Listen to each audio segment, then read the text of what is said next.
Alam niyo ba kung bakit binilan ko agad ng iPhone 17 si Daisuke tsaka si Susie? Actually, si Daisuke kasi is bago pa lang siya sa amin, wala pang isang buwan na nakakasama. So, simula kasi nung nag-content kami, halos karamihan kasi ng naging content namin is nasasabihan siya na malabo yung camera. Even off-cam naman, kumbaga isa na rin siguro ako sa nang bubunot madalas sa kanya. Inaasar ko siya na parang may hamog yung camera, na parang lagi nasa Baguio, parang may fog. So actually, yung pang-aasar ko sa kanya na yun, nakaplan na agad sa isip ko yun na gusto ko siya bilan ng phone. Alam mo ba sa maigsing panahon na nakasama ko si Daisuke, yung kuya yan ni Zaidi ha.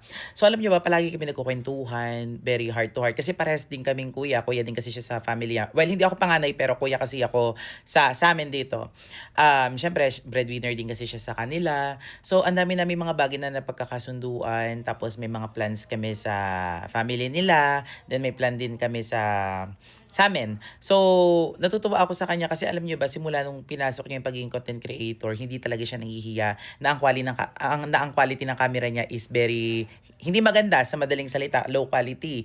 So, madalas not eligible kasi nga yung high quality daw ng ang video na ina-upload niya is very mababa talaga. So yan, binilang ko siya ng phone. Grabe yung iyak niya dyan, nakita ko. Then after ng vlog din namin na yan, is grabe din yung pasasalamat niya. Umiiyak pa rin siya, hindi siya makapaniwala.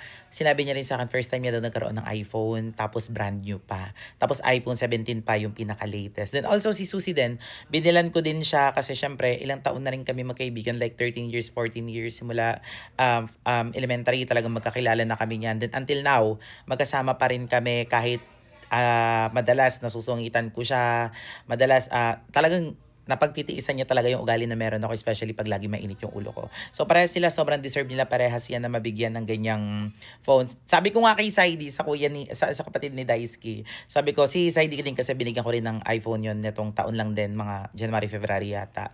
Pero hindi siya latest. Sabi ko kay Saidi, bawi ako sa'yo kasi lalabas naman na yung iPhone 18. Uy! So yun lang mga kapatid. So deserve na deserve ni Daisuke yan.